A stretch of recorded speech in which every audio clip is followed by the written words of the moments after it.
Vamos a meditar, hermanos, en este momento en una palabra. Por ahí tengo, me parece que la primera diapositiva vienen los nombres de lo que hoy vamos a hablar. ¿Qué es lo que estamos celebrando hoy? ¿Qué estamos celebrando hoy? Me hablaron en hebreo y en griego y en español nadie, ¿no? A ver, está por ahí la primera diapositiva, me parece, está ahí los nombres. La más conocida es Pentecostés, ¿verdad? Es el nombre más conocido porque así viene en la Biblia. Cuando llegó, dice, el día del Pentecostés, así lo leemos. Pero ahorita vamos a explicar un poquito sobre qué significa esto. Esas 4 renglones, eso que dice ahí, es lo mismo. Shavuot está en hebreo y significa lo que está en el segundo renglón. O sea, significa semanas, pero es una fiesta, pues, ¿no? Significa semanas. Y los judíos, cuando están celebrando Shavuot o la fiesta de las semanas, también le llaman ellos la fiesta de la cosecha, ¿verdad? Y bueno, también se le llama, o ya se le llama en el Nuevo Testamento, a partir de ahí se le llamó en griego, porque el Nuevo Testamento se escribió en griego, y Jesús hablaba griego, hablaba hebreo, hablaba arameo antiguo, usaba varios idiomas, pero en griego es Pentecostés, que significa 50, ¿no? 50, ¿50 qué? Días de qué a qué. Es importante este concepto. Si nos vamos al Antiguo Testamento, la primera fiesta que se celebra es Pascua, ¿sí? Pascua. Y luego al siguiente día de Pascua hay otra fiesta de los judíos que se llama fiesta de los panes sin levadura, que dura 7 días esa fiesta, ¿verdad? Pero después de Pascua, ¿sí? A los 3 días después de Pascua hay otra fiesta que se llama fiesta de primeros frutos, también se le llama primicias, también se le llama. ¿Ya? Entonces, los judíos o los israelitas celebraban Pascua matando un cordero, ¿sí? Y la sangre de ese cordero, con una brochita, con un hisopo, untaban los dinteles o el marco de la puerta con la sangre del corderito. Y eso era la Pascua, más o menos, ¿sí? Y ellos celebraban que un día salieron de la esclavitud egipcia. Esa fue su liberación. Y cuando ellos salen de la esclavitud, esa noche que ellos salen de esclavos, es cuando celebran la primera Pascua, ¿sí? Si usted nunca había oído esto, pues grábeselo, porque Pascua comienza allí, ¿sí? ¿Ok? Después, hermanos, al tercer día decimos que son primeros frutos, ¿verdad? Cuando Israel sale de Egipto, ya en el camino hacia Canaán, cuando iban caminando rumbo a Canaán, ya en su liberación, llegan a un monte muy alto que se llama el monte Sinaí. Monte Sinaí. Y cuando ellos llegan al monte Sinaí, están en el día número 50 del viaje de Egipto a Canaán. En el número 50, ellos están frente al monte Sinaí. Y ahí hay una experiencia que tiene el pueblo de Israel muy tremenda, porque Dios habla con Moisés. Y ahí hay un diálogo entre Moisés. Moisés sube a la cumbre del monte y ahí Dios habla con Moisés y le da verbalmente los mandamientos que usted conoce. No sé si los conoce o los ha oído, ¿verdad? Pero esos mandamientos que usted conoce, que a veces están aquí en las tablas, ¿verdad? Esos mandamientos se los da Dios a Moisés. Y posteriormente Moisés los transmite a la nación de Israel. Entonces, ¿cuántos días pasaron? 50. ¿Y a qué le suena de esto? Pentecostés, ¿verdad?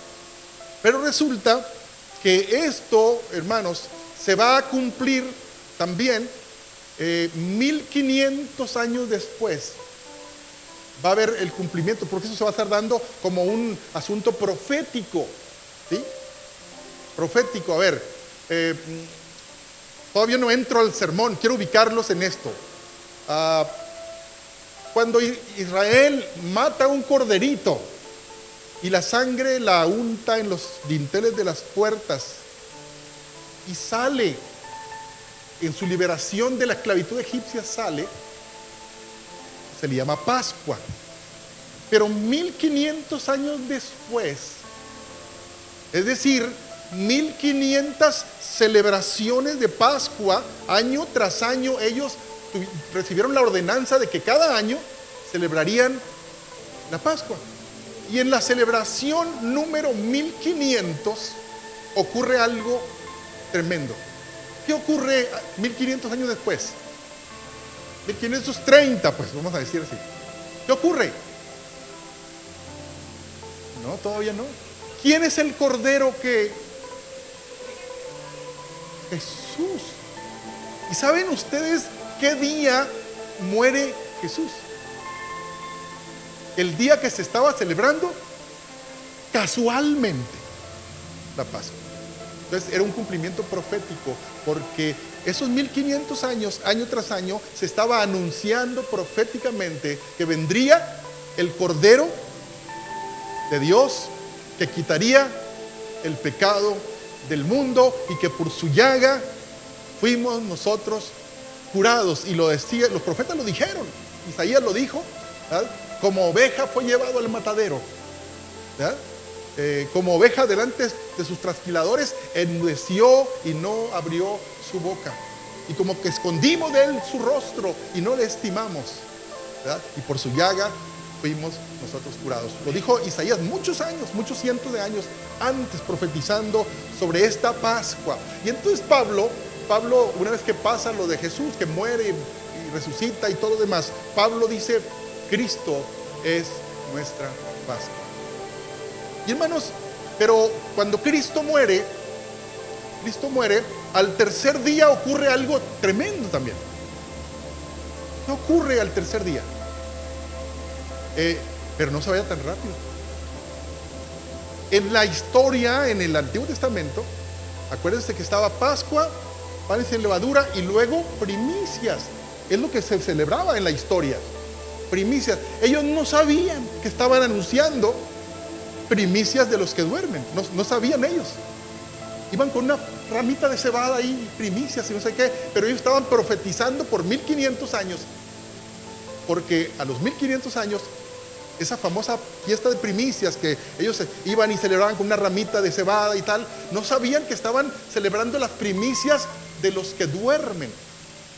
Y entonces 1500 años después ocurre algo. Cuando ellos estaban proponiéndose o disponiéndose a celebrar primeros frutos, ocurre algo casualmente también. ¿Qué ocurre? Cristo está resucitando de entre los muertos. Amén. Gloria a Dios. Pero bueno, resulta ser que cuando Cristo resucita, a partir de ese día, contando a partir de ese día que Cristo resucita, si tú cuentas 50 días después, ocurre algo sorprendente. ¿Qué ocurre después de que Cristo resucita a los 50 días? ¿Qué ocurre? La celebración de una fiesta que se llamaba, ¿cómo se llamaba? Pentecostés, o de qué otra manera, Shavuot, fiesta de las semanas, fiesta de la cosecha. Y entonces los judíos la celebraban parecido a lo que hicimos allá afuera, ¿ah? Pero traían melones, sandías, traían dicen los de Navajo, guacabaque, ¿no? Traían un montón para celebrar Pero mucho tenía que ver con el fruto del campo, por eso se llamaba la fiesta de la cosecha. Ellos estaban cosechando el trigo a manos llenas, ¿verdad? Porque Dios los bendecía grandemente. Pero ellos estaban celebrando. ¿Qué estaban celebrando? ¿Qué estaban celebrando? Ya lo dijimos hace un rato. ¿Qué celebraban ellos? Ellos todavía no celebraban el Espíritu Santo porque todavía no había pasado. ¿Qué celebraban ese día? Lo voy a volver a repetir. Cuando salen, los israelitas salen de Egipto, celebran la Pascua. Y 50 días caminando hacia Canaán, ellos se encuentran con un monte muy alto. ¿Qué pasa ahí? Dios le entrega los mandamientos a Israel a través de ¿quién? De Moisés. Entonces eso es lo que ellos están celebrando en el Pentecostés. Eso celebran. Y entonces cuando ahí en Hechos 2:1 dice, pero el día del Pentecostés, dice, ¿no? Así usted empieza a leer ahí. Pero el día del Pentecostés estaban todos unánimes juntos. ¿Qué estaban haciendo? Pero ¿celebrando qué? ¿Pero qué es eso? La entrega de la ley, de los mandamientos de Dios a Moisés para Israel. ¿Hacía cuántos años atrás? 1500 años. Y casualmente, ese mismo día de la celebración de la fiesta del Pentecostés, ese día de la celebración, ocurre algo sorprendente. ¿Qué ocurre? Estaban todos unánimes juntos, ¿sí? Alabando y glorificando a Dios. Y en ese momento, ahorita vamos a leer qué pasó. Se da un cumplimiento que tiene mucho que ver con la montaña del Sinaí. Dios se reveló al pueblo a través de una palabra escrita o hablada y después escrita. Pero acá, después de 1500 años, el Señor se revela otra vez. Ya no a un hombre que subió a la montaña, sino a 120 personas que estaban en el aposento alto, ¿verdad? Buscando la presencia de Dios. Entonces Él se viene y ya no les da tablas o no les da palabra escrita. ¿Qué les da? El Espíritu Santo dentro, ¿verdad? Habitando en el corazón y en la mente de cada uno de los que le estaban buscando. Bueno, ya con este panorama espero que ya lo tengamos claro. Entonces sí, vamos a explicar lo demás. Amén. Ya lo expliqué de alguna manera gráfica y vamos a irnos más rápido entonces. Y vean lo que dice entonces Hechos 2 del 1 al 4. Hechos 2 del 1 al 4. Dice, el día del Pentecostés, es decir, el día de la fiesta del Pentecostés, dice, todos los creyentes estaban reunidos en un mismo lugar. De repente se oyó un ruido desde el cielo, parecido al estruendo de un viento fuerte e impetuoso, que llenó la casa donde estaban sentados. Luego, algo parecido a unas llamas o lenguas de fuego aparecieron y se posaron sobre cada uno de ellos. Y todos los presentes fueron llenos del Espíritu Santo y comenzaron a hablar en otros idiomas conforme el Espíritu Santo les daba esa capacidad. Amén. Amén.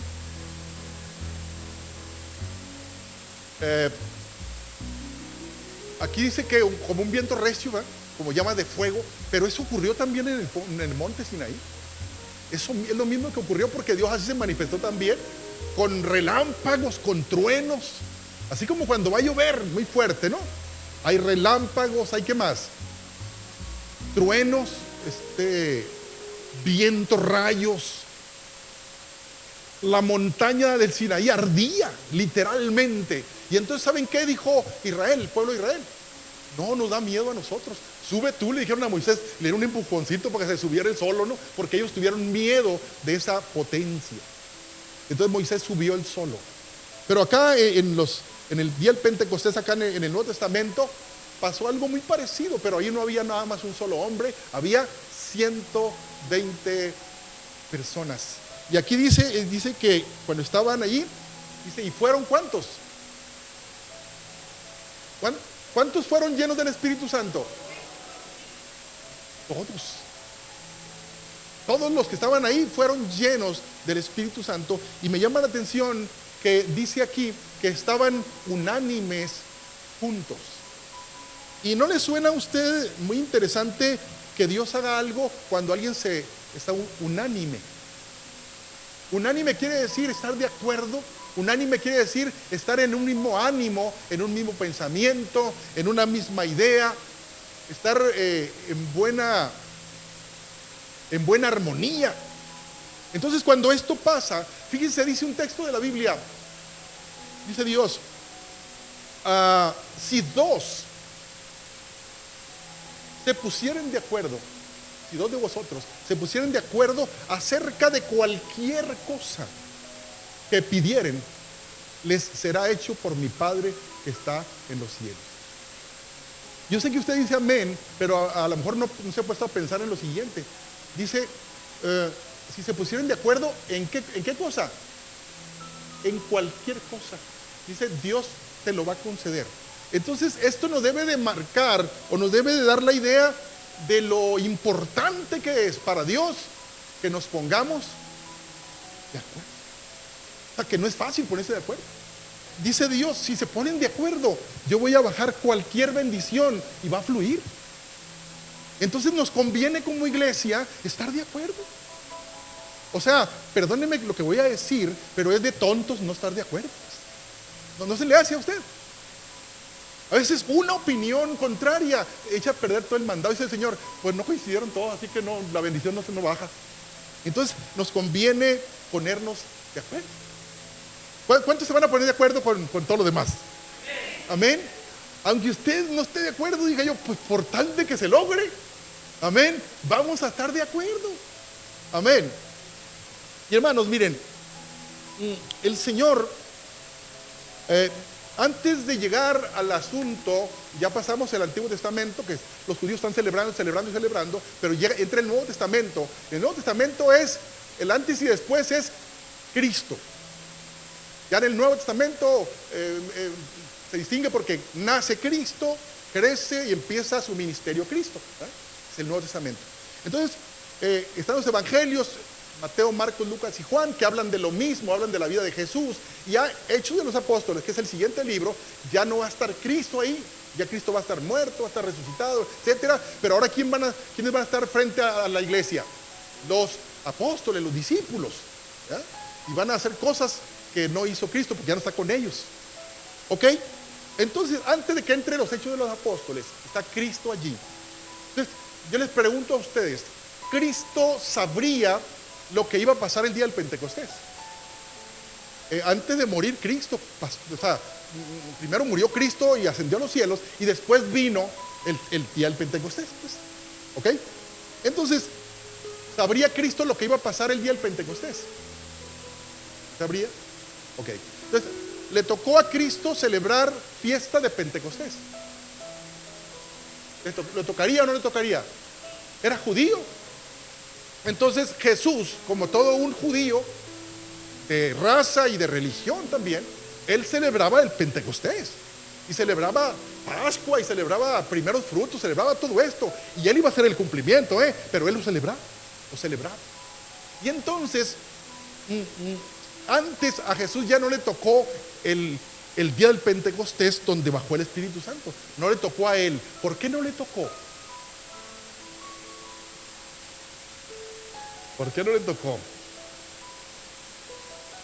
Entonces, fíjense, Jesús le dijo a los discípulos, él murió, resucitó y se les estuvo apareciendo por 40 días a los discípulos antes de ascender a los cielos. Y entonces en esos 40 días, Jesús cuando se apareció le dijo, ¿saben qué? Le dijo, no vayan a salir de Jerusalén, no salgan hasta que sean investidos del poder de lo alto. Jesús ya sabía lo que iba a pasar en el Pentecostés que venía, a 10 días después prácticamente. No salgan de Jerusalén. ¿Y por qué no salgan de Jerusalén? ¿Por qué de Jerusalén? ¿Por qué? Porque era el lugar donde se celebraría el Pentecostés. O sea, ¿no creen ustedes que el Pentecostés se celebraba en Galilea, en otras partes o en otros países? No, no, no. De hecho, los judíos que estaban dispersos en otros países, porque ya había, no todos los judíos vivían en Israel. Había judíos en el Líbano, en Siria, en Capadocia, en Corinto, en Filipos, en Roma. Había judíos dispersos, ¿sí? Y entonces ellos venían, porque ese era el mandamiento. 3 veces al año vas a subir a Jerusalén. Una para celebrar Pascua, otra para celebrar Shavuot o Pentecostés, y la otra para celebrar los tabernáculos o Sukkot. Son las 3 veces que subían a Jerusalén. Entonces Pentecostés era una fiesta donde había que subir ¿a dónde? A Jerusalén. Y entonces el Señor les dijo: yo sé que han caminado conmigo, le dijo Jesús a los discípulos, han caminado conmigo, me han visto sanar enfermos, me han visto liberar a los oprimidos, me han visto calmar el mar, me han visto levantar a los muertos. Jesús les dijo a los discípulos, y le dijo: mayores cosas que las que yo hago van a hacer ustedes. ¿Se acuerdan? Pero entonces cuando ya resucitó y todo, le dijo: pero no vayan a salir de Jerusalén, no se les ocurra salir a predicar antes. Espérense, ¿dónde? En Jerusalén, como diciéndoles, porque va a haber un evento mucho más grande que lo que nunca han visto ni se han imaginado en toda su vida. No se lo dijo así, pero se lo dijo de otra manera. Le dijo: yo me voy a ir, me van a matar y me van a sepultar, pero al tercer día me voy a levantar victorioso, pero no os dejaré huérfanos, ¿sí? No los voy a dejar solos, sino que enviaré al Consolador, al Espíritu Santo, el cual los guiará a toda verdad, ¿sí? Y en otra parte dice: es que ya no voy a. Algunos discípulos se molestaron, se inquietaron: Señor, no nos dejes, ¿por qué nos dejas solos? Sigue con nosotros. Y el Señor les dijo: mire, me conviene que yo me vaya, porque si me voy, ya no voy a estar con ustedes, sino voy a estar en ustedes. Amén. Y entonces, hermanos, el Señor les dijo: no salgan de Jerusalén. Hermanos, aquí quiero referirme al evento que ocurrió ahí el día del Pentecostés. Dice que estaban todos unánimes juntos, cuando de repente vino el Espíritu Santo y llenó toda la casa, y fueron visitados y fueron llenos del Espíritu Santo. Y entonces, hermanos, cuando estaban ahí, la manifestación del Espíritu Santo y la evidencia de que el Espíritu Santo se estaba derramando allí, es que la gente empezó a hablar en otras lenguas. Y hermanos, las lenguas que estaban hablando aquí no eran lenguas angelicales, por si usted estaba pensando que eran lenguas angelicales que nadie entendía. No, eran, cuando dice otras lenguas, quiere decir que las personas estaban hablando un idioma del que no sabían hablar. Los hermanos empezaron a hablar en otros idiomas. Y yo le quiero preguntar una cosa: ¿para qué Dios permitiría que hablaran otros idiomas? Porque eso es sobrenatural. ¿Usted hablaría inglés sin haber estudiado inglés? A menos que sea un milagro de Dios, ¿verdad? O italiano, o francés, latín. No hablaría usted tan fácil, ¿verdad?, si no lo ha estudiado. Entonces resulta que los hermanos que estaban allí, esos 120 que fueron llenos del Espíritu Santo, ninguno estaba hablando en hebreo ni en griego. Todos estaban hablando en idiomas que no eran sus idiomas. Yo les pregunto: ¿qué idioma estaban hablando? ¿Saben qué idioma estaban hablando? ¿No? Estaban hablando idiomas. Me devuelvo poquito, porque Jerusalén en ese tiempo del Pentecostés estaba lleno de gente. Si usted va en Semana Santa o en Navidad a Israel, a Jerusalén, no puede usted caminar de gente, llenísimo. Y nosotros que fuimos en una fecha que no era ni una de las dos, era para pasar, estaba lleno de gente. Diciendo: ¿cómo es posible tanta gente aquí? en este tiempo. Pues en aquel tiempo no era la excepción. ¿Saben por qué había tanta gente en Jerusalén? ¿Por qué creen? En ese tiempo, en esos días, en ese día del Pentecostés, ¿por qué estaba tan lleno Jerusalén? Porque acuérdense lo que les dije. Todos los judíos de todos los países alrededor de Israel, donde estaban desparramados los judíos, ellos tenían la ordenanza de subir a Jerusalén el día de la Pascua, el día de Pentecostés y el día de Sucot o tabernáculos. Y entonces ellos podían vender la burrita y el caballito, lo que sea, con tal de sacar dinero para ir a Jerusalén a celebrar conforme lo decía Éxodo, Levítico y la palabra de Dios. Entonces por eso estaba lleno de gente. Pero la persona que vivía, por ejemplo, en Roma, judíos que vivían en Roma, por ejemplo, venían a Jerusalén. ¿Y qué idioma hablaban? Italiano o a lo mejor latín, porque en aquel tiempo el latín era el idioma. Los que venían de Capadocia, los que venían de Éfeso, hablaban otros idiomas. ¿Sí? Para eso el Señor quiso que en ese momento del día del Pentecostés, los cristianos llenos del Espíritu Santo hablaron en el idioma de la gente que venía de fuera. ¿Sí? Y entonces estaban dando un mensaje que si lo hubieran oído en griego o en hebreo, no lo hubieran entendido. Si usted va ahorita a Italia, se mete a una iglesia evangélica y en italiano, ¿usted qué entendería o no? ¿Entendería? Aleluya, a lo mejor, ¿verdad? Entendería. Aleluya, medio raro ahí, pero entendería. Pero el mensaje no lo entendería. Pero si usted entra, ¿verdad? Y hay mexicanos ahí, usted se le va a pegar al mexicano a que le traduzca para estar bendiciendo ahí. Entonces el Señor trajo muchos traductores ahí por obra del Espíritu Santo. Amén. Y hermanos, dice aquí la palabra que cuando estaban ellos llenos del Espíritu Santo hablando lo que Dios les inspiraba a hablar, el mensaje que estaban hablando, ¿verdad? En los idiomas de la gente que había venido, se empezaron a compungir de corazón, quebrantar de corazón. Y encima de esto, ¿verdad? Pedro se levanta con los 11 discípulos y empieza a predicar otro mensaje. Y dice que al final de que Pedro termina de predicar, la gente pregunta: ¿qué debemos hacer para ser salvos? ¿Qué haremos? Amén. Porque no nomás Pedro predicó. ¿Cuántos más predicaron? ¿Cuántos más? 120. Dice, y fueron todos llenos del Espíritu Santo. ¿Cuántos había reunidos ahí? ¿Cuántos? 120. Entonces, ¿cuántos predicaron? Los 120. Ahí estaban, entre ellos estaba Pedro y los 11 discípulos. 120 predicaciones al mismo tiempo. Y amén. Y con un mensaje del cielo. Pues no fue tan difícil que cuando Pedro retoma otra vez, porque para esto, hermanos, cuando estaban allí, como siempre pasa, algunos estaban sorprendidos, impactados, quebrantados, llorando a lo mejor, pero otros estaban diciendo: pura mentira, estos están borrachos, todavía están con la, ¿no? ¿Con la qué se dice?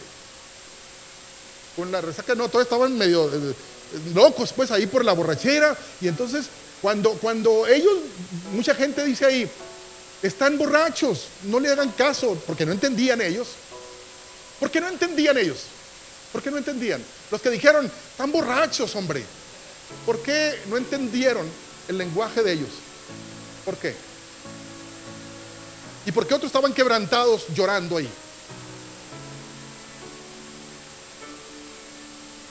Los que habían venido no eran los 120.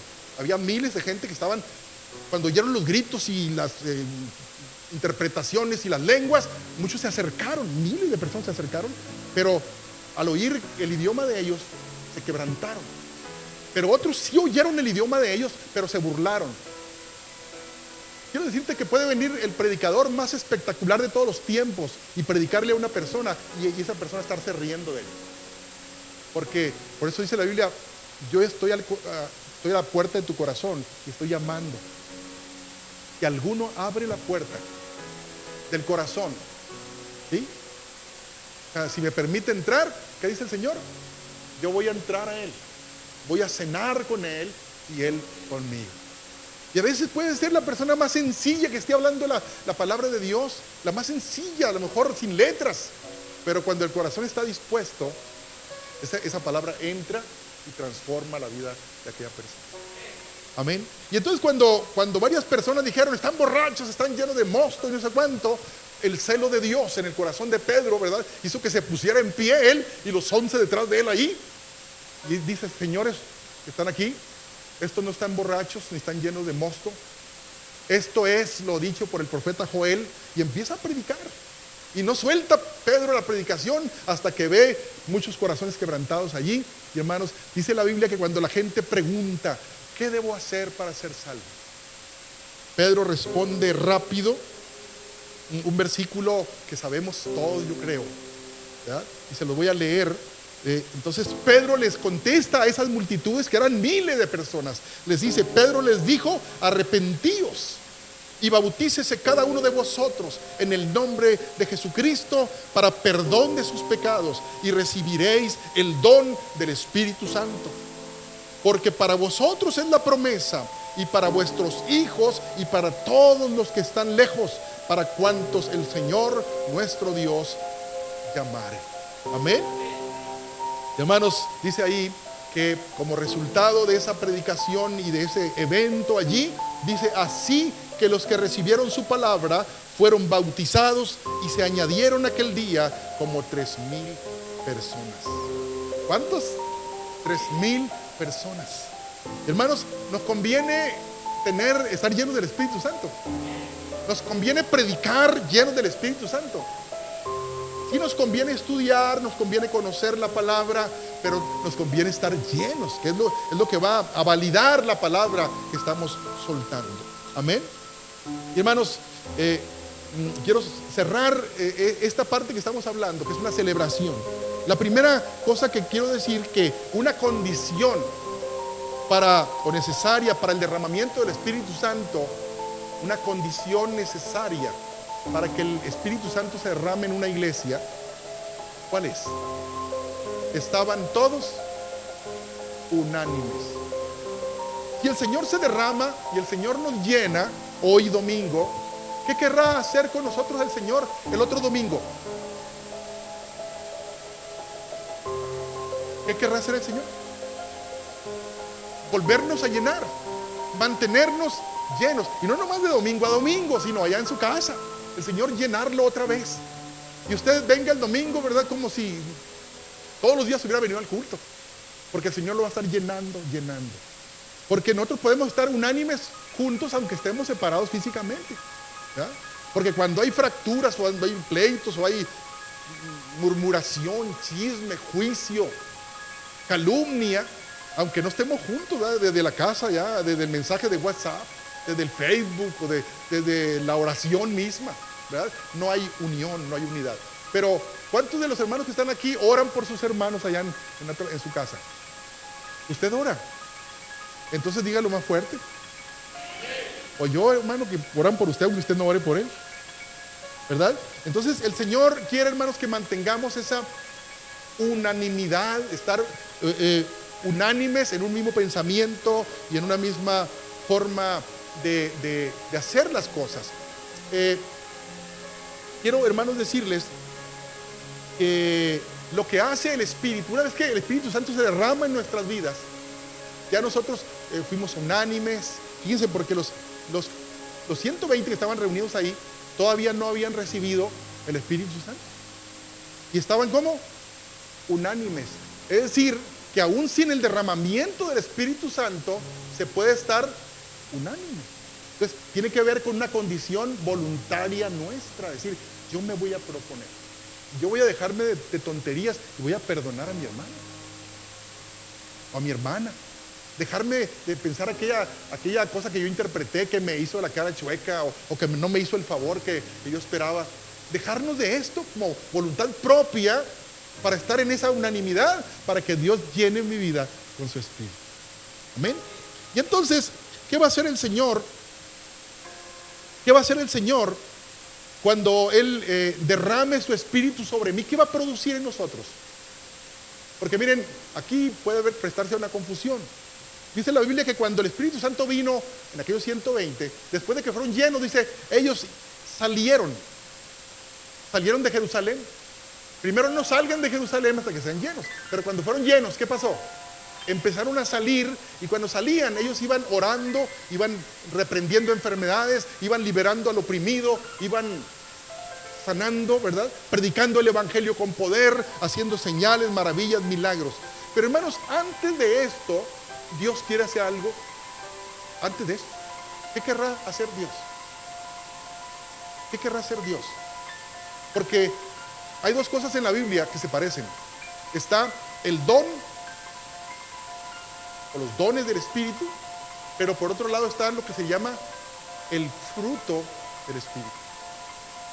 Y entonces Dios con su Espíritu primero quiere trabajar ¿en quién? Antes de yo de ir a aconsejar, a sanar, a liberar a otro, ¿qué tiene que pasar aquí? Sanarnos nosotros. Y entonces por eso dice la Biblia que dice, más el fruto del Espíritu es. Más el fruto del Espíritu es. ¿Qué es? Amor, gozo, paz, paciencia, benignidad, bondad, fe, mansedumbre, templanza. Todo eso tiene que ocurrir en nosotros, producto de ese derramamiento del Espíritu Santo en nosotros. ¿A poco no se va a notar cuando usted vaya en el poder del Espíritu Santo? ¿Se va a notar su amor o no se va a notar? ¿Su gozo se va a notar? Porque miren, puede haber una cosa al revés. Usted sabe lo que es un atajo. ¿Cuántos saben lo que es un atajo? ¿Qué es un atajo? Acortar camino. Sí, esa es una. ¿Cuál otra? ¿Otra definición? Sacar la vuelta allá pero no pasar por donde debió haber pasado. Y entonces hay hermanos, hay personas cristianos que van y oran por enfermos y sanan. Reprenden un espíritu, lo que usted quiera, y el espíritu se puede ir. Pero no está el fruto del Espíritu. ¿Puede ser? Sí. No hay amor, puede ser. No hay gozo, puede ser. Y entonces, vea lo que dice la Escritura. Dijo el Señor, muchos me dirán en aquel día, Señor, si en tu nombre sanamos enfermos, si en tu nombre liberamos al oprimido, en tu nombre hicimos esto y esto, y el Señor les dirá, no os conozco, obradores de maldad, apartados de mí. Entonces, usted no tome atajos. Antes de que usted quiera ir a liberar y a sanar gente y a todo esto, que Dios quiere que usted lo haga. Pero ¿qué tiene que hacer usted si no quiere atajos? Señor, lléname de tu Espíritu y que el Espíritu produzca en mí el fruto de su Espíritu, que es, otra vez, amor, gozo, paz. Si en nosotros no hay amor, no hay gozo, no hay paz, no hay paciencia, algo está pasando. Amén. Entonces, para que no nos pase eso que dice la Escritura, tenemos que decir, Señor, en primer lugar, ministra mi vida y produce en mí un carácter propio. El Señor decía, aprended de mí, que soy manso y humilde de corazón. ¿No le gustaría a usted ser usted manso, humilde? ¿Le gustaría? Pues más vale, ¿verdad? Porque si no, hermanos, lo que hagamos después no va a tener el sabor. Entonces, hermano, ¿qué estamos haciendo? ¿Cómo está nuestra vida? ¿Tiene el fruto? ¿Sabe como debe saber? Entonces, la primera cosa es el fruto del Espíritu en nosotros, y la segunda cosa debe ser el poder y la autoridad en el nombre de Jesús. Amén. Como resultado, hermano, como resultado de la llenura del Espíritu Santo, de haber unanimidad en nosotros, haber el fruto del Espíritu se va a notar. Yo lo noto en la cara de ustedes, con más razón Dios. Y si yo lo noto, la persona con la que usted va a orar también lo va a notar. En su corazón hay gozo o hay amor. La Biblia dice, la persona dice, pero si no se está reflejando aquello, yo no voy a lograr impactar. El diablo no se va a querer ir de la persona. No trae nada a la vuelta, va a decir, como dicen a los vendedores, ¿no? Pero hermanos, Fiesta de la cosecha. Amén. Fiesta de la cosecha. Israel o los judíos traían el fruto de la cosecha, de lo que habían cosechado en todo el territorio de Israel. Traían el fruto y hacían fiesta. Y hermanos, hoy en día, hablando de Pentecostés, Dios quiere que tú le traigas al Señor el fruto de tu cosecha. ¿Qué es el fruto de tu cosecha? Así que los que recibieron la palabra fueron bautizados y se añadieron aquel día como 3,000 personas. Así que los hermanos de vida que fueron bautizados y que fueron llenos del Espíritu Santo y que el fruto del Espíritu abundó en ellos, tuvieron una gran cosecha, que fueron con sus familiares que estaban enfermos y los sanaron en el nombre de Jesús. Los que estaban oprimidos fueron liberados en el nombre de Jesús. Y empezaron a decir, como dijeron los israelitas, aquellos varones o mujeres, ¿verdad? ¿Qué haremos? ¿Y qué les contestó Pedro? Arrepiéntanse y bautícense en el nombre de Jesús para el perdón de sus pecados. Y el Señor promete que los va a llenar, ¿con qué? Con su Espíritu Santo. Y entonces se empezaron a bautizar. 3,000, luego 5,000 y luego por miles venían. ¿Y quién los estaba alcanzando? ¿Quién los estaba alcanzando? ¿Quién los estaba alcanzando a esos miles? ¿Quién los alcanzaba? Los cristianos que estaban llenos del Espíritu Santo. Los que no estaban llenos no alcanzaban a nadie. Pero los que estaban llenos iban, ¿verdad? Y el Señor respaldaba aquella oración, respaldaba aquel reprender de parte del enemigo, ¿verdad? El Señor respondía y se añadían por miles, venían y se añadían. Y hermanos, ¿creen ustedes que ese es otro Dios o es el mismo? ¿Es el mismo que hizo que 3,000 se bautizaran ahí? ¿Es el mismo que después a los días se bautizaron 5,000? ¿Será otro Dios o es el mismo? ¿Será el mismo Dios que quiere que su pueblo, su Israel, el Israel de Dios, que somos nosotros, ¿verdad?, haga fiesta de la cosecha? Y la cosecha que Dios ama no es el melón o la sandía que usted traiga aquí al altar. ¿Qué es lo que Dios anhela? Claro, porque Él dice, Él quiere que nadie se pierda, sino que todos procedan al arrepentimiento. Dice la Escritura, haya en vosotros pues el mismo sentir que hubo en Cristo Jesús, que siendo en forma de Dios, siendo Dios, no se aferró a su trono, sino que se despojó a sí mismo, ¿verdad?, haciéndose obediente, haciéndose como los hombres, ¿verdad?, como las personas, como los humanos, ¿verdad?, y se despojó de su trono y vino, ¿verdad?, y no solo vino, sino que fue llevado a la muerte, y no cualquier muerte, sino muerte de cruz, la más vergonzosa, por tal de que Él pudiera dar salvación a los perdidos. Entonces, haya en vosotros el mismo sentir. Está diciendo el Señor, ¿no quieres tener el mismo sentir que yo?